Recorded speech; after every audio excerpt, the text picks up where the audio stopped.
As president, there are a few decisions more important than nominating leaders of integrity and good judgment to hold trusted positions in public office. And few of those trusted positions are more important than the chairman of the Federal Reserve. Accordingly, it is my pleasure and my honor to announce my nomination of Jerome Powell to be the next chairman of the Federal Reserve. Congratulations. I think he does a terrible job. He's costing us a lot of money. He's a terrible Fed chair. I was surprised he was appointed. I was surprised, frankly, that Biden put him in and extended him, but they did. He's not doing the right job. One of the big domestic tasks ahead of you is to pick a new chairman for the Fed. Yeah. You've said that you have one favorite, but you're also doing interviews. Still do. Are you? And also, despite the fact that we have a fool at the Federal Reserve. I mean, Biden reappointed him, and it's too bad. You would have thought he wouldn't have done that. Who's building a new Federal Reserve, or he's doing a renovation of a building.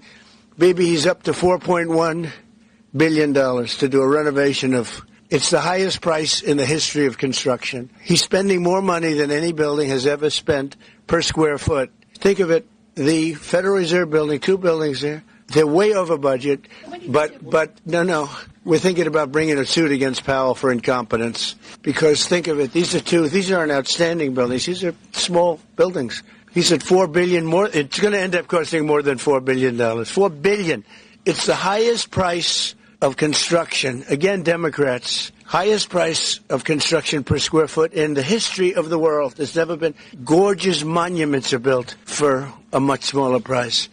So we're thinking about bringing a gross incompetence, what's called gross incompetence lawsuit. It's gross incompetence against Powell. Listen, we need to talk about what Donald Trump just did in a live press conference today, because he committed one of the cardinal sins of leadership, biting the hand that feeds you.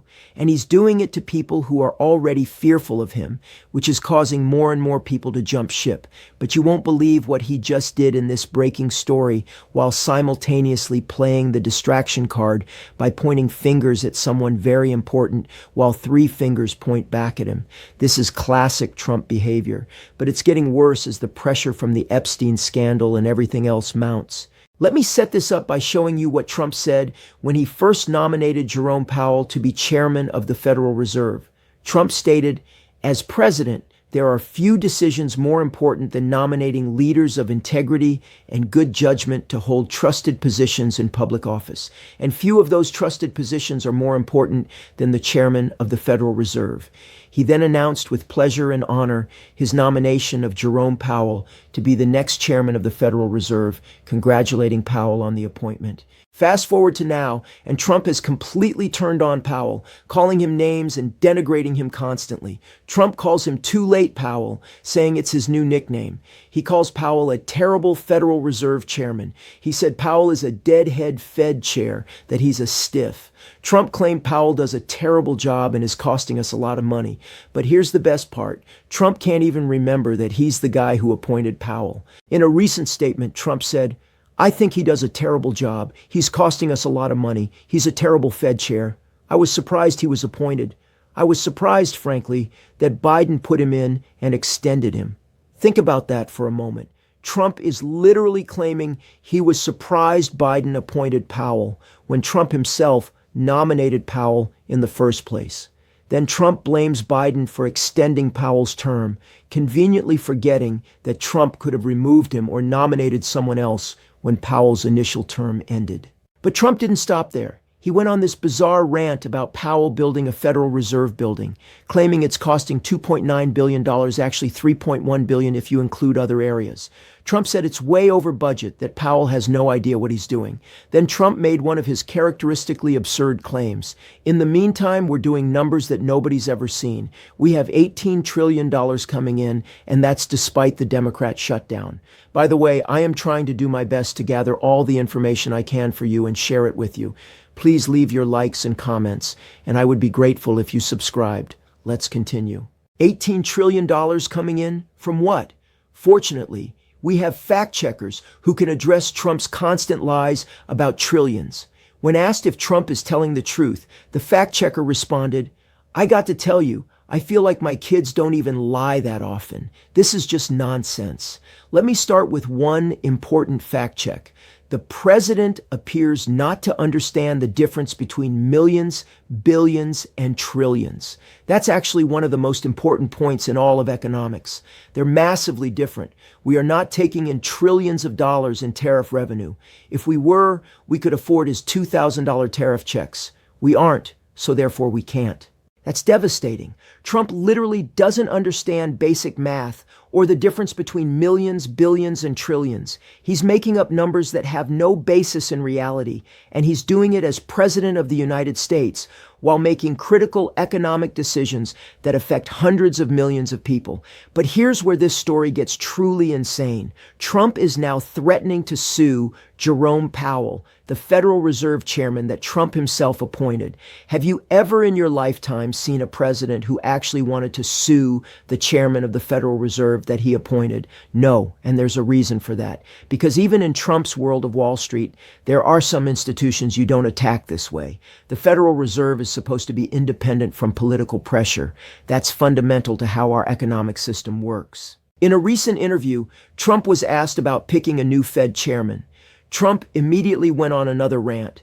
Despite the fact that we have a fool at the Federal Reserve, I mean Biden reappointed him, it's too bad. You would have thought he wouldn't have done that. Again, Trump is blaming Biden for something Trump did. Trump appointed Powell initially. Trump could have replaced him, but Trump is rewriting history in real time, claiming Biden is responsible for Powell being Fed chair. Then Trump launched into this construction cost conspiracy. Who's building a new Federal Reserve? He's doing a renovation of a building. Maybe he's up to $4.1 billion to do a renovation. It's the highest price in the history of construction. He's spending more money than any building has ever spent per square foot. Think of it, the Federal Reserve Building. 2 buildings here, they're way over budget. Trump continued, "We're thinking about bringing a suit against Powell for incompetence because think of it, these are 2 buildings. These aren't outstanding buildings. These are small buildings." He said $4 billion more. It's going to end up costing more than $4 billion. It's the highest price of construction per square foot in the history of the world. There's never been gorgeous monuments built for a much smaller price. So we're thinking about bringing a gross incompetence lawsuit against Powell. Let's unpack this insanity. First, Trump is obsessed with construction costs, probably because his entire identity is wrapped up in being a real estate developer. Second, he's claiming these are the highest construction costs in history, which is obviously false and easily disprovable. Third, he's threatening to sue the Federal Reserve Chairman for gross incompetence over building renovation costs. That's not how any of this works. The Fed Chairman doesn't personally oversee construction budgets. That's not part of the job. But the real issue here is what Trump is doing strategically.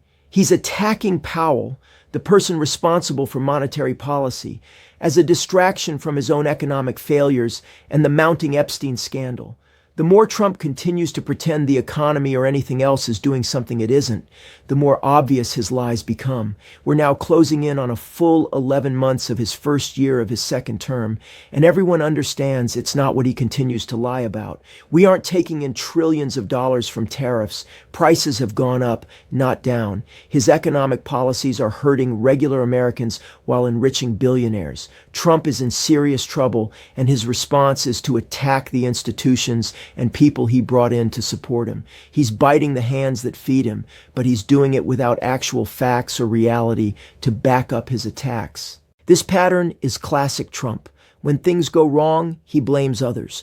When people question him, he attacks them. When reality contradicts his claims, he invents new realities through sheer force of lying. He appointed Powell, praised Powell, and now claims he's surprised Powell was appointed and wants to sue him. The cognitive dissonance is staggering. The fact-checker's observation that Trump doesn't understand the difference between millions, billions, and trillions is particularly damning because it's obviously true. Trump throws around these numbers like they're interchangeable.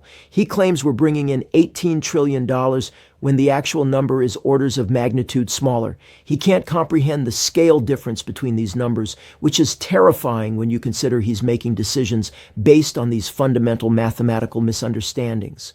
Trump's obsession with the Federal Reserve building costs is also telling. He's fixated on something tangible that he thinks he understands, construction costs, while ignoring the actual role of the Federal Reserve in managing monetary policy, interest rates, and financial stability. He's reducing the Fed chairman's job to building management because that's the only part he can conceptually grasp. It's like judging a brain surgeon's competence based on how they organize their office rather than their surgical outcomes. The threat to sue Powell for gross incompetence is particularly rich coming from Trump, who has been found liable for fraud, sexual assault, and countless other legal violations. Trump calling anyone else incompetent is projection of the highest order. But more than that, it shows Trump has no understanding of or respect for institutional independence. The Fed is supposed to be insulated from political pressure, so it can make decisions based on economic data rather than presidential whims. Trump attacking Powell this way is an assault on that independence. And Trump's claim that these are the highest construction costs per square foot in the history of the world is typical Trump hyperbole with no basis, in fact. There are countless buildings that cost more per square foot: luxury residential towers, specialized research facilities, data centers with elaborate infrastructure. Trump just makes up superlatives and expects people to believe him because he said it loudly and confidently. What's really happening here is Trump is flailing. The economy isn't performing as well as he claims. His tariff policies are raising prices. The Epstein scandal is exploding. His approval ratings are terrible. People are jumping ship from his administration. So he's lashing out at whoever is nearby, and right now that's Jerome Powell. Tomorrow it'll be someone else. The pattern is consistent. When Trump feels threatened, he attacks. But attacking the Fed chairman is particularly stupid because it undermines confidence in financial markets and economic stability. Investors and businesses need to trust that the Federal Reserve is making decisions based on economic data and expertise, not political pressure from a president who doesn't understand basic math. Trump threatening to sue Powell injects uncertainty and chaos into markets that are already jittery about his erratic behavior. The irony of Trump complaining about cost overruns on Federal Reserve buildings, while his own administration has been characterized by massive waste, corruption, and grift, is also rich. Trump has funneled taxpayer money to his own properties. His cabinet members have been caught in endless scandals involving misuse of government resources. His entire administration is built on enriching himself and his allies at public expense. But he wants to sue the Fed chairman over building costs. This is also classic deflection. As the Epstein files continue to reveal Trump's connections, as more questions arise about his corruption, as his economic policies fail to deliver what he promised, Trump needs distractions. Attacking Powell creates news cycles focused on this manufactured controversy instead of on Trump's actual failures and crimes.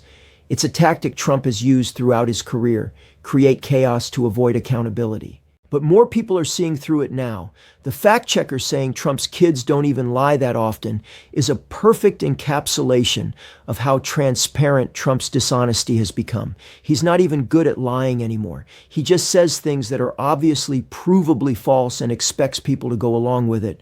And for a while, enough people did go along with it to keep him in power. But that's changing. People are jumping ship from his administration. Artists are canceling performances at venues bearing his name. Even some of his most loyal supporters are breaking with him over issues like the Epstein cover-up. The coalition that supported Trump is fracturing because reality can only be denied for so long. Eventually the lies catch up with you. Eventually people get tired of being gaslit. Eventually biting the hands that feed you leaves you with nobody left to support you. Trump's attack on Powell is also interesting because Powell is generally well respected in financial circles. He's not a partisan figure. He was appointed by Trump and reappointed by Biden because both administrations recognized his competence. Trump attacking him now makes Trump look petty and unstable rather than making Powell look bad.